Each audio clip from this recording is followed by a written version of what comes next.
Hello, good morning. Welcome to the reading of The Land of Stories, The Enchantress Returns, Book 2, Chapter 7, Loosey Goosey. All right, you guys remember what happened at the end of Chapter 6? I just kind of have to skim through that. Another thought dawned on Alex as soon as he saw this, and maybe that's why oh, Mommy's missing. I forgot about that. I just read Book 1, so I have to kind of transfer my brain to book 2. All right, let's see. They looked at each other and small smiles appeared on their faces. They weren't smiles of happiness, but smiles of achievement. Achievement. Ah, remember that? This line right here in the first paragraph, last sentence, it says, maybe someone had gotten hold of something like her storybook and used it to get to Mom, right? So maybe somebody turned something that she has into a portal to get her into the land of stories, right? Because that's where Mom is right now. All right, are you guys ready? Loosey Goosey. Let's see. If I think of all my fairy tales, what do you think this goose represents? The one that laid the golden egg, maybe? I don't know. Okay. I take all these guesses. I don't know if you noticed, but I'm getting them all wrong. I'm doing it on Wishing Spell. I'm doing it on Enchantress Returns. It's either I really don't know it or I don't want to guess it right so that I don't ruin the story for you, right? All right. The next evening, the twins sat in the living room and watched the news with Lambton. Remember, Sir Lambton's living with them now. He sat with his nose just a few inches away from the screen, completely mesmerized by it. His head was tilted and a single ear was raised. Right? He doesn't know what a TV is. He's like, what's that thing with people like talking to me in this box? I must say, of all the technologies in this world I've been introduced to, this is by far my favorite, Lambton said with a wagging tail. The television is remarkable. I've seen magic mirrors do much more impressive things, said Xanthus, perched by the window, devotedly watching the neighborhood. Although one thing I think I definitely could do without is the fire alarm. If I set it off one more time, I swear I'm going to yank it off the wall and smash it into pieces. Well, with all due respect, being on fire in this world is never a good thing, Connor said. Xanthus raised an eyebrow judgmentally, turning back to his window. The flames on his shoulders rose in spite. He's getting mad. He's just like, why is fire a bad thing? A bright flash suddenly filled the room. Uh-oh. Not again. The twins looked up, and floating down from the ceiling was another sky blue envelope, just like the day before. Once again, Xanthus flew up to retrieve it and read the new note from their grandmother in mid-air, away from the twins' curious eyes. When he was finished reading it, he placed it on his shoulders and let it burn away before returning to the ground. We're leaving, Xanthus said, and immediately had the twins' full attention. Sir Lambton and I are being called back into our world. Why? Alex asked. Xanthus took a moment to compose his response. The fairy godmother needs us there more than she needs us here, he put simply. But don't worry, she's sending in a replacement to watch over you. Connor grunted. Oh, great, he said with a massive eye roll. Who's going to babysit us now? Bingo and the Tooth Fairy? No, Mother Goose is replacing us, Xanthus said. Alex and Connor stared blankly at him, and then at each other. Was he being serious? Xanthus didn't seem like he had much of a sense of humor. What? Xanthus asked them with no trace of sarcasm. I'm serious. She's flying in. Excuse me. I'm serious. She's flying in from Europe tonight. The Mother Goose? Connor asked. As in the Jack and Jill went up the hill, Mother Goose? Yes, of course, that Mother Goose, Xanthus said, and looked at him as if he had lost his mind. Is there any other Mother Goose? What is she doing in Europe? Alex asked. Someone has to continue your grandmother's storytelling work while she deals with the crisis at home, Xanthus said. But I wouldn't mention Jack and Jill to her unless you want to hear talk about conspiracies all night. Mother Goose has always been a bit of a, well, handful. Mother Goose was the only member of the happily ever after assembly the twins hadn't met in the Land of Stories, so they were looking forward to finally meeting her. However, the woman they expected her to be and the woman she actually was very different geese. A little past midnight, the twins were awoken by Lambton's shout. She's here, she's here, Lambton called through the house. Mother Goose is landing. The twins met in the hall, rushed down the stairs together, and followed Xanthus and Lambton into the backyard. They looked up into the night sky, but didn't see anything but stars and the moon. I don't see anything, Connor said. Trust me, Lambton said, with his ears raised. I can hear her. How come Lambton can hear her and nobody else can? Does you remember why? It's because he's a dog, right?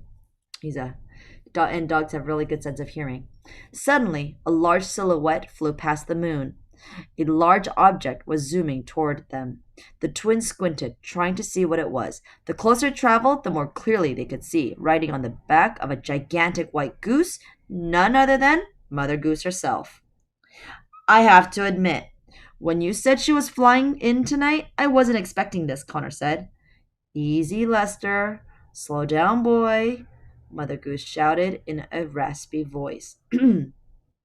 She yanked on the reins of her large bird. They were approaching so fast the twins and Lambton dove under a patio table, taking cover. Xanthus remained exactly where he was, not deterred in the slightest. Had he seen Mother Goose land before?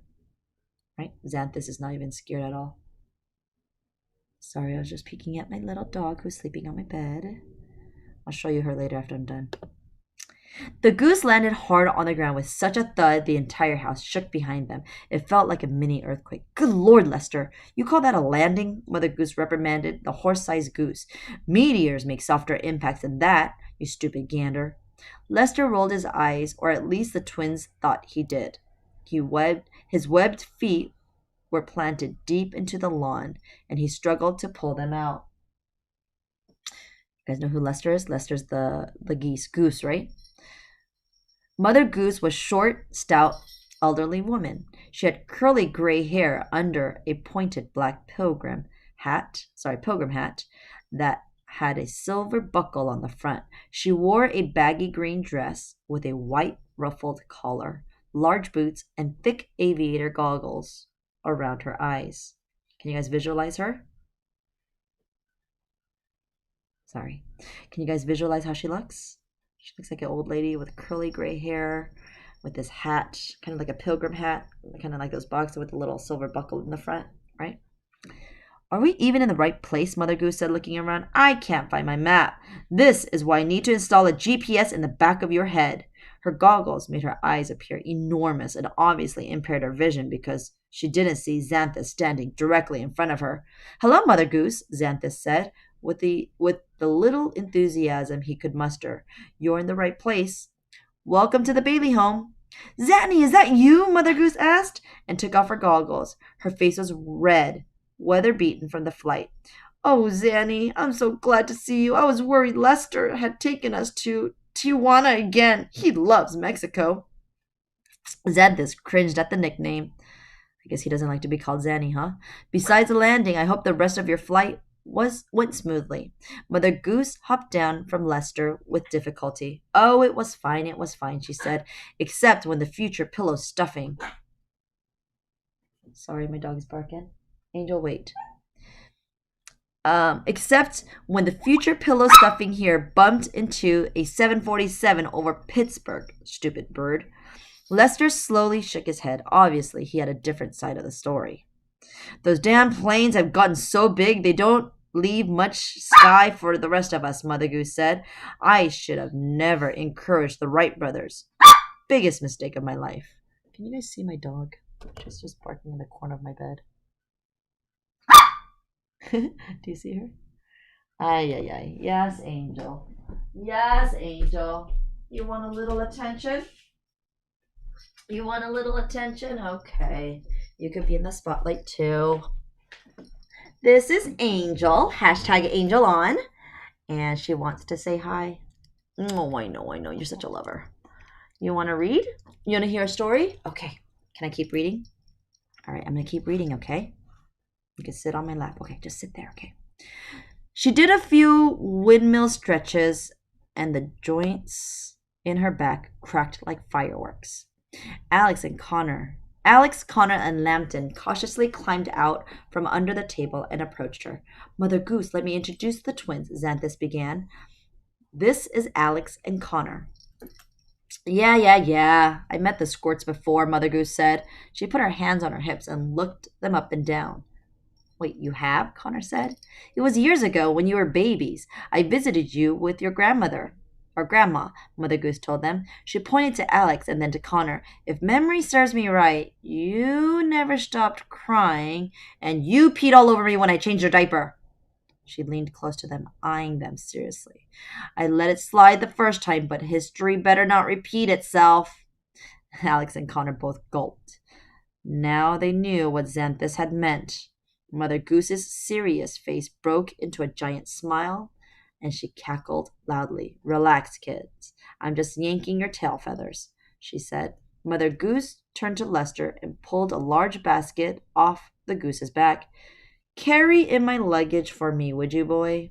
She shoved the heavy basket into Connor's arms, and he grunted under its weight. And you, Mother Goose said to Alex, would you mind fetching Lester a bucket of vegetables? He needs to eat after such a long flight. Just no broccoli. It gives him gas. The goose looked at her with large eyes and an open beak, appalled she would give out such personal information. Don't look at me like that, Lester. It does, Mother Goose said. You want me to feed him? Alex said nervously and backed away from the oversized bird. Don't be afraid of Lester, honey, Mother Goose assured her. He's all squawk and no waddle. Kind of like this dog right here. She's all bark and no bite. Xanthus and Lambton escorted Mother Goose inside the house. Connor lugged the basket behind them. It was so heavy he almost threw out his back. Alex went into the kitchen and tossed all the vegetables she could find into a large bowl for Lester. Mother Goose looked around the Bailey's rental house. Not bad. It's just a rental house, Connor said. We've only been here a couple of years. I stayed with the old woman who lived in a shoe long before she had it renovated, Mother Goose told him. Trust me, after that, anything else seems like a place. Sorry, I read that sentence wrong. Trust me, after that, anything else seems like a palace. I'll never forget that smell. Ew, living in a shoe. Would you want to live in a shoe? Ooh, this probably smell like feet, right? It's become a bit of a prison for us recently, Connor said. Young man, I visited many prisons and been visited in many prisons. This is not a prison, she said. Put my basket by the fireplace, would you? Connor dragged the basket to the fireplace as he was ordered. Mother Goose reached inside it and pulled out an enormous wooden rocking chair. What? Out of a basket? A rocking chair? Connor couldn't believe his eyes. It was so much larger than the basket. He wondered what else she had magically stuffed inside there. Mother Goose took a seat in the rocking chair and kicked off her boots. Her feet were surprisingly small for someone who wore such big shoes. Zanny, would you light this thing for me, please? Mother Goose asked, and nodded to the fireplace. Xanthus reluctantly flicked a hand in its direction. A ball of fire shot out of his index finger and onto the log in the fireplace. Thank you, Zanny, Mother Goose said. I suppose I can't convince either of you to rub my feet. Connor and Xanthus just stared at her with a look that said definitely not. Mother Goose shrugged. Sorry I asked, she said. Alex returned from feeding Lester and joined her brother. Another bright flash filled the room. Uh-oh. This time there was no envelope, but a white door appeared in the middle of the room. Alex and Connor eyed each other, knowing that it led to the fairy tale world. They were tempted to make a run for it, but knew they'd be stopped if they did, right? They know that door leads to where their mom is, so they wanted to make a run for it, but all these guards and people and characters are going to stop them, right? That'll be for us, Xanthus said to Lambton. Are you sure you can handle this, Mother Goose? I've been keeping the soldiers on a tight regimen. 2 of them must be on guard in the house at all times, while the rest rotate, resting and guarding the outside of the house. Yeah, yeah, yeah, I know the drill, Mother Goose said, rocking in a chair. This isn't my first rodeo, Zanny. I've been doing lockdowns since you were just a little matchstick. I'll keep the munchkins safe, don't worry. Very well, Xanthus said in a disgruntled tone. His flames flickered faster than ever. Come along, Sir Lambton. Aw, the doggy's gonna go bye-bye. The dog ran over to the door. Goodbye, children, Sir Lambton said. Please stay safe. I hope to see you soon. Oh, I'd be so sad if my doggy went bye-bye. Xanthus opened the door for Lambton and he ran through it. Xanthus stepped inside but looked back at the twins before closing it. Respect your grandmother's wishes, he said, and closed the door behind him. The door vanished and the twins felt more despondent than ever. Mother Goose waited until they were gone and then began digging around in her basket. Where did I put my bubbly? She asked herself. Her entire arm was inside the basket, searching for it. Here it is, she said, and withdrew a large metal thermos. She took a giant swig from it and let out a satisfied, ah. That reminds me, I kind of need water right now.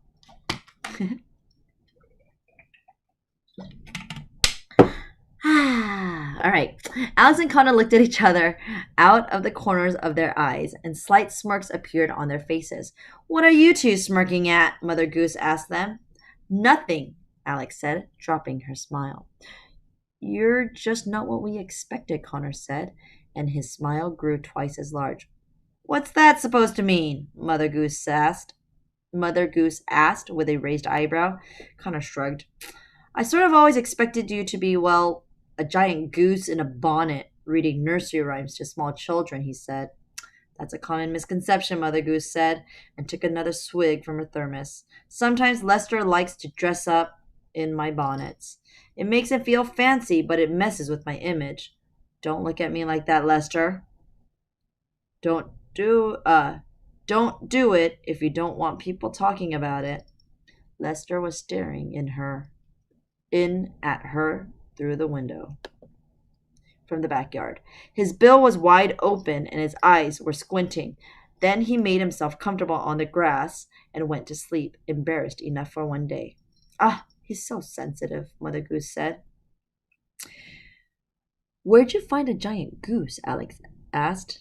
I've had him for years, Mother Goose said. I was gambling with a couple of ogres in the dwarf forest and won a giant golden egg in a game of cards. I was so excited. Thought I was rich. You can imagine my disappointment when he hatched. When he hatched out when he hatched out of it the next day. Sorry.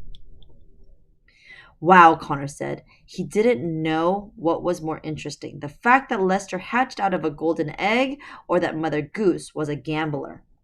Oh, well, Mother Goose said, and took another swig of her bubbly. I've put him to work over the years. He's been my main source of transportation. I hate flying commercial planes. I get too seasick to travel on ships, and my driver's license has been suspended for years. The more she drank, the heavier her eyes became, and the looser her neck seemed to become because her head began to swivel. This is what it means to swivel. She held the thermos up to the twins. Forgive me. Did you want some? She asked. I don't think we're legally allowed to have whatever is in there, Alex said. Suit yourself, Mother Goose said. Alex was starting to have serious reservations about her. Connor stared up at her in awe. She was gradually becoming his favorite fairy tale character ever. He looked inside her basket. What else is in there? Connor asked. Are those passports? Mother Goose quickly shut the lid of her basket and stared at him. He let out an apologetic laugh. Sorry, he said. I didn't mean to invade your privacy, just wondering why you have so many. Look, kids, she said, peeved. When you've lived as long as I have and traveled as much as I do, you make some enemies along the way. I do not I'm not like your grandmother. I don't get along with everyone, and some cultures and countries that I'll refrain from naming don't appreciate a strongly opinionated dame such as myself. Mother Goose nodded confidently to herself and took another swig. Alex and Connor nodded along with her, afraid to disagree. Always have a plan B and a friend with bail, and you're guaranteed to never fail, Mother Goose said, and took another drink. That's my motto. Her words were starting to slur, and her eyes began to flutter as they grew heavier and heavier. Where were you in Europe? Alex asked, desperately trying to change the subject. I was at a children's hospital in Romania, then stopped by an orphanage in Albania, Mother Goose said. The twins looked at each other to see if the other had noticed, but she seemed to be rhyming the more she drank. What stories did you read to them? Connor asked, stopping her from slipping into unconsciousness. He was so amused he didn't want it to end. I read them Jack and Jill, Little Miss Muffet, the usual. They were a tough crowd. Thought I was disillusional. She yawned but kept her eyes open, excited by the new topic. Muffet can sometimes be a bit of a diva, but she can't help her severe arachnophobia. There was no denying it. Mother Goose was in full rhyming mode. Cool, Connor laughed. What about Jack and Jill? I've always wondered what they were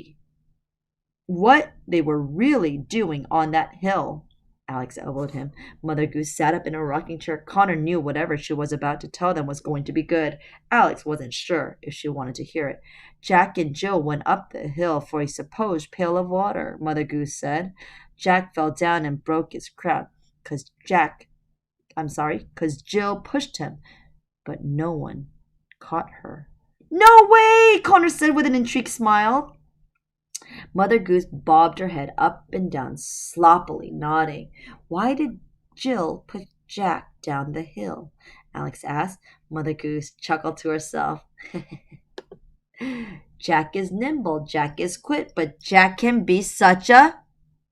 She stopped herself on finishing the thought, perhaps remembering she was talking to 13-year-olds. I think I've had enough bubbly for one night. It's time for bed anyway. Mother Goose put her thermos in her basket and shooed the twins off. Her head touched her chest. Her eyes closed and she fell into a deep sleep in her rocking chair. She snored like a grizzly bear. I like her, Connor said with a goofy grin, climbing up the stairs to bed. She's quite the gossip, isn't she? Alex said. Sure is, he said. And she really lets loose after a few sips of whatever she was drinking. Alex paused halfway up the staircase and looked back at their sleeping caretaker. Yeah, she certainly does. She began forming a plan in her head. Uh-oh, what plan? Plan to what? Alex tossed and turned all night long, having the worst nightmare of her life. It started off as the same dream she had been having for months. She and her brother ran happily through the woods, only to be kept outside of their grandmother's cottage. However, this time, when they peered through the window, they didn't see their grandmother, but their mother. She was crying and whispered, "Help me," over and over until Alex woke up. Oh, what a sad dream. Alex was shaking and sweating and began crying. For all she knew, it wasn't just a dream. Her mother could be in serious danger and seriously hurt. Alex couldn't live like this anymore. She needed to find out what was going on by any means possible. Later, when the rest of the house had awoken, Alex went downstairs and found Connor, Mother Goose, and Bob having breakfast. Good morning, Bob said. How'd you sleep? I didn't, Alex said. Sounds like we had similar nights, Connor said, looking at her with bags under his own eyes. I'll pour you some cereal, Mother Goose said. She went into the kitchen and poured milk and cereal from a box of Mother Goose grits. A cartoon illustration of a much happier and smiling Mother Goose was displayed on the box. She placed the bowl of cereal in front of Alex. Goose grits? Alex said. Should I ask? Don't judge me, Mother Goose said. I usually hate the depictions of me in this world. They're normally so degrading, but I tried having an open mind about this cereal when they came out with it. and I've been addicted ever since. Alex shrugged and took a bite. It wasn't half bad. Mother Goose was just explaining to Bob all about the fairy tale world, Connor said. Fascinating stuff, Bob said. He was eager to continue their conversation. Correct me if I'm wrong, but you and the other fairies have been around for hundreds of years, traveling between worlds, telling stories to children in need? That's it in a golden eggshell. I was going to say nutshell because that's how you say it, Mother Goose said. So you must be thousands of years old, Bob said. Mother Goose shot him a dirty look. Hold your horses there, cowboy, she said. Don't get me wrong. I'm older than dirt, but I'm not as old as you think. This world used to run much faster than ours. You've had so many different eras and periods: the Middle Ages, the Renaissance, the Enlightenment, the Industrial Age, and now the Modern Age. We've only had three or so that I can recall. What were they? Alex asked, keen on learning a bit of the fairy tale world's history. Let me think. Excuse me. Mother Goose said, "We had the Dragon Age, the Age of Magic, and we're currently in the Golden Age." Well, it used to be the Golden Age until the drama happened. The Dragon Age? Connor asked excitedly. You mean there were dragons in the fairy tale world? Oh, tons of them, Mother Goose said. It was a mess. Disasters and barbecues left and right. They're extinct now. Kind of like your dinosaurs. Did you ever see one? Connor asked. I used to wrestle them long before I took up magic and storytelling, Mother Goose said with a boastful smile. Connor squinted at her. Are you pulling my leg, he said. Mother Goose rolled up her sleeve and showed Connor a large burn mark on her forearm. This isn't from cooking, kid, he said. She said. Oh my gosh, sorry guys. Connor had just stared at her with an open mouth. He had never been so impressed by someone in his entire life, and Mother Goose milked the admiration for all it's worth. You were around for Middle Ages and the Renaissance? Alex asked. You must have seen so many people and places. I started the Renaissance, honey, Mother Goose said, like it was a tea party she had thrown. The twins felt they were both being led on now. I did, Mother Goose said. It was just me, your grandmother, Rosette, Skylene, and Violetta back then. We were so bored in the human world that one night I threw a big party. We had a great time. Next thing I know, we come back a few decades later and all of Europe had copied us. Our grandmother was there? Connor asked. Oh, yes, Mother Goose said. She was a lot of fun back then. And after she had your father, she became so motherly. That's how she got her title, the fairy godmother, from being so sweet and maternal to everyone.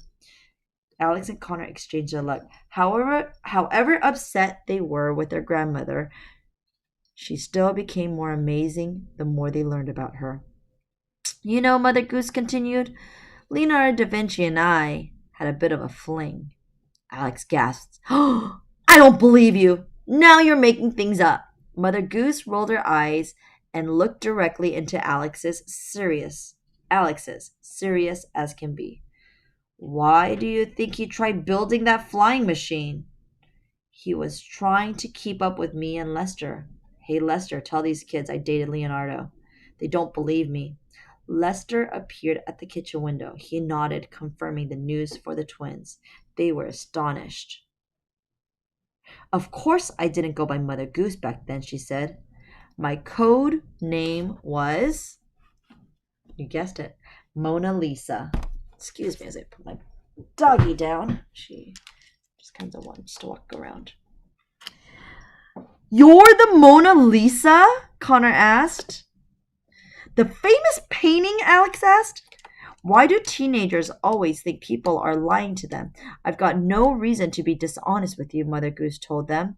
Leo, as I used to call him, made me laugh. But that's apparent in my portrait.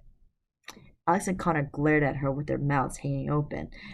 They didn't know what to believe anymore. Why do you have a code name? Connor asked. I told you, I've got enemies, Mother Goose said. I've had several aliases over the years. I don't know how to pronounce that. Guinevere, Mona Lisa, Lady Godiva, and Goose flew. Those were all me. But now I just simply go by Mother Goose. It fits me the best. Bob was just as bewildered as the twins were. There he sat, a man of education and science, slowly losing faith in everything he thought he knew. So, you and the fairies have been spreading the same fairy tales all this time? Bob asked. We spread them as they happen, Mother Goose said, or more recent history has had the biggest impact. Sorry. Our recent history has had the biggest impact on this world. The stories of Sleeping Beauty, Snow White, Cinderella, blah, blah, blah. That's why we call it the Golden Age. Unfortunately, the more this world began to develop, the faster it seemed to go by in comparison to our world. We're afraid the stories would get lost over time, so we recruited a few people in this world to help us. Like the Brothers Grimm? Bob asked, starting to understand. The Brothers Grimm, Hans Christian Andersen, Walt Disney. Mother Goose listed, but we stopped recruiting proteges and mostly do it ourselves these days. There isn't a time difference to be worried about anymore, and things became so calm in our world after Happily Ever After Assembly was formed. We needed something to do. The Happily Ever After Assembly? Bob asked. It's sort of like their United Nations, Alex said. All the kings and the queens signed a treaty to regulate peace. All the kings and queens, the fairy godmother, the fairy council, and I make up the assembly. We've watched over the treaty since it was created, Mother Goose said. It's been working out really well. Our world has stayed pretty peaceful. Well, until now, that is. Mother Goose eyed the twins. She had been told she wasn't supposed to bring up the current situation. Bob nodded slightly. I think I'm starting to understand it all, he said, except one thing. You said there was a time difference between the worlds. What happened? Mother Goose gestured to the twins. These two showed up, she said with a smile. They were they they were the first children born of both worlds and somehow linked them together. Magic works in mysterious ways. Always has. Bob looked over at the twins with an impressed grin on his face. We're kind of a big deal, Connor said. Bob smiled at them. Well, you think you know someone, right, guys? And he said with a wink. Bob left for work within an hour, and the twins began another day of moping around the house with only their worries to entertain themselves with. They had grown very tired of the same concerns rotating in their heads. The next couple of days weren't as tense as the last week had been. Mother Goose wasn't as strict as Xanthus, and it was a huge relief for the twins. The soldiers had to wake her in the middle of her naps to remind her of the gnoming shifts. Alex's spirits were raised by seeing how much Connor bonded with Mother Goose.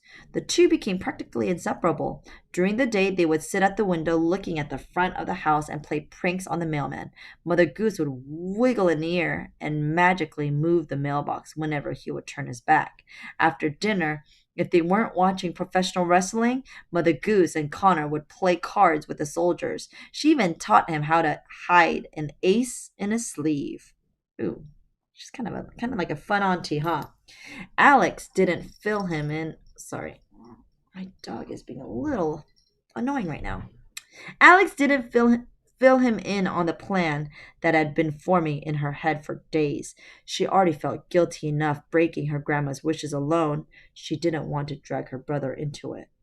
Ooh, sounds like it's gonna get a little dangerous, huh? Oh my gosh, this chapter is very long, guys. Sorry. One night, Connor went to bed early and Alex stayed up, keeping an eye on Mother Goose. She was sitting at the kitchen table, thermos in hand, reminiscing about the fairy tale world with the soldiers.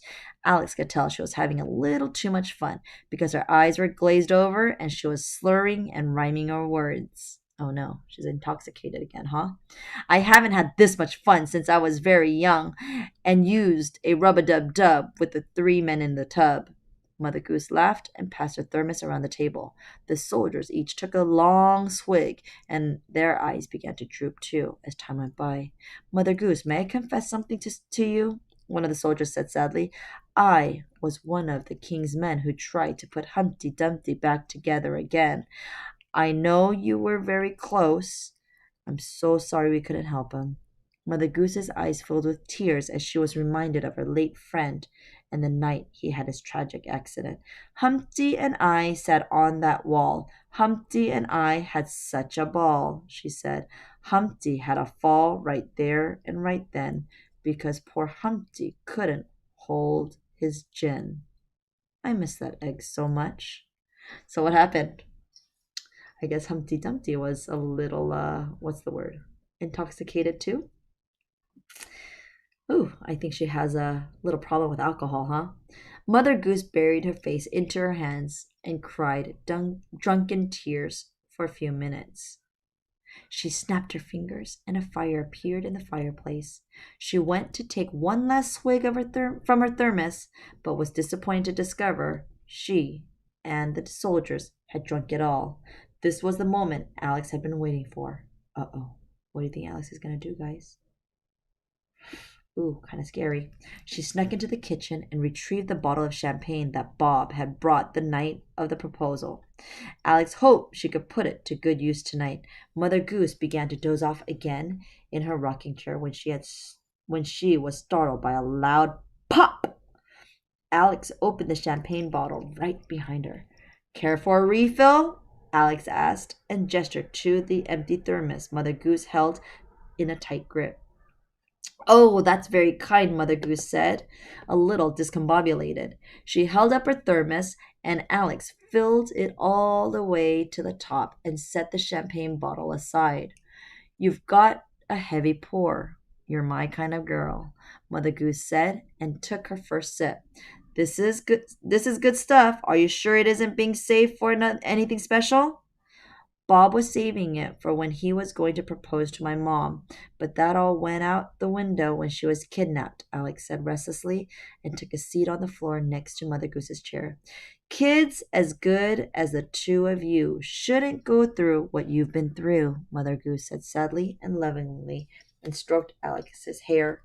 Her eyes were sad, but grew heavier and glassier with every swig of the thermos she took. Alex almost had her where she wanted her. Almost. Connor and I have been through so much together, and we've always been capable of handling anything that came our way, Alex said. So you can imagine why it's so frustrating not knowing anything. It doesn't matter how fast we had to grow up, we're still being treated like children. A loud snoring came from Mother Goose. She had dozed off. Alex tapped her until she was awake again. Mother Goose said with one eye open. What were you saying, honey? Alex thought fast. Mother Goose was somewhere between consciousness and dreamland, and Alex wanted to take full advantage of it. You were just telling me about how bad it is in the fairy tale world, Alex said, nodding her head a little too convincingly. Mother Goose bobbed her head up and down. Things are bad to say the very least. Vines and thorn bush still cover the east, she said, and then looked around in a daze. I think I've had too much bubbly.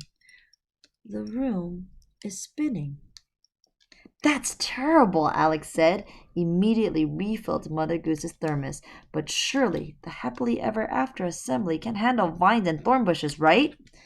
Alex pushed the thermos in her direction. Mother Goose took another sip from it. The vines and thorns are not what's awful. It's the magic behind them that's too darn powerful, Mother Goose said. They've tried finding her before she struck. We ran out of time and out of luck. Her head fell to her chest, and she dozed off again. Alex shook her awake. It was more difficult this time. I'm sorry, dear. I don't mean to keep falling asleep in the middle of your sentences, Mother Goose said. She was practically cross-eyed from exhaustion. What were you saying? Alex thought quickly again. I was just saying, I hope you find her, whoever you're looking for, she said. Mother Goose nodded. She gently touched the side of Alex's face. Don't fret on the idea. They'll soon find Esmea, Mother Goose said. Alex had never heard that name before. Esmea, she said. she asked. Who is Esmea? Mother Goose's eyes grew twice in size. If she hadn't been so intoxicated, she would have sat straight up in her seat. Alex knew this was some of the information that was supposed to be kept from her and her brother. Oh dear, Mother Goose said and hiccuped. Please don't tell your grandmother what I said. I won't, I swear, Alex said. Mother Goose slumped with relief. As long as you tell me who she is, Alex added. Mother Goose tensed up as much as she could with all the bubbly in her system. I can't. I promised your grandmother that I wouldn't say a word, she said. Then don't say it. Rhyme it, Alex said. She stood and looked closely into Mother Goose's eyes, more desperate for information than ever. I'm going to find out eventually. It's only a matter of time, so please just tell me, who is Esmea? Mother Goose looked around the house to make sure they were alone and took one final swig from her thermos. She looked away from Alex and into the fire, not wanting to make eye contact with Alex while she gave up information she had sworn not to give. For years, the world presumed she was dead. Her whereabouts were unknown and left unsaid. In the shadows she stayed quietly plotting a vengeful wrath she planned on igniting. Driven by rage and centuries of sorrows, a suppressed fear shall soon be tomorrow's. After failing to curse a princess's death, she's now set her sights on the world's last breath. Happily ever after will be a thing of the past, for the evil enchantress has returned at last. Ooh. Mother Goose closed her eyes, not from fatigue this time, but from shame. Alex hung on to every word. The enchantress? Alex asked, putting together the pieces of a rhyme. The evil enchantress who tried killing Sleeping Beauty is back? Yes, Mother Goose said. Her name is Esmea, and she has your mother. Uh-oh. Her chin fell to her chest, and she went into a deepest sleep Alex had ever seen. Her snores filled the silent house. Alex's eyes darted around the room. Her heart was racing, and she had to catch her breath because learning this information knocked the wind out of her. It was as if Alex's brain had switched to autopilot. She immediately ran up the stairs and into her bedroom. She dumped all her school books and supplies out of her backpack and piled in as many clothes as she could fit. She threw a sweater over her head and put on her running shoes. Ooh, I wonder where she's going to go. Alex ran down the stairs and into the kitchen. She stocked all the food and necessities she knew she would need on a long trip: knives, matches, water bottles, etc. She wasn't even that careful passing by the soldiers who were passed out at the table. Even if she was caught making a run for it, she was determined. She didn't think anyone or anything could stop her. She went out the front door and steered her bike off the porch and into the street. She glanced back at all the gnomes, and while they remained completely still, she knew the soldiers inside were anything but. I knew you can't stop me because I'm not in any danger, Alex called out to the gnomes. Yet, she said under her breath. She pedaled off into the night as fast as she could, knowing it'd be only a matter of time before one of the soldiers or Mother Goose came after her. Alex didn't have much of a plan, but she knew where she was headed. She was going to her grandmother's cottage in the mountains. The trips her family used to take when she and her brother were small to visit her grandmother always took a couple of hours by car, so she knew she had a long journey ahead of her by bike. But if there was any place she would find something of her grandmother's to set off or turn on that gave her an entrance into the fairy tale world, she knew it would be there. Alex took one final breath back at her house before it disappeared. A little voice inside her head told her it would be a long time before she saw it again, but she welcomed the feeling. She didn't care what her grandmother's wishes were. Alex was going to find a way into the land of stories and save her mom, even if she died trying. Woo! That was an intense chapter, wasn't it? And it was a little long. All right, guys, I'll read the next one tomorrow. Don't forget to smash that like button. All right, bye, guys.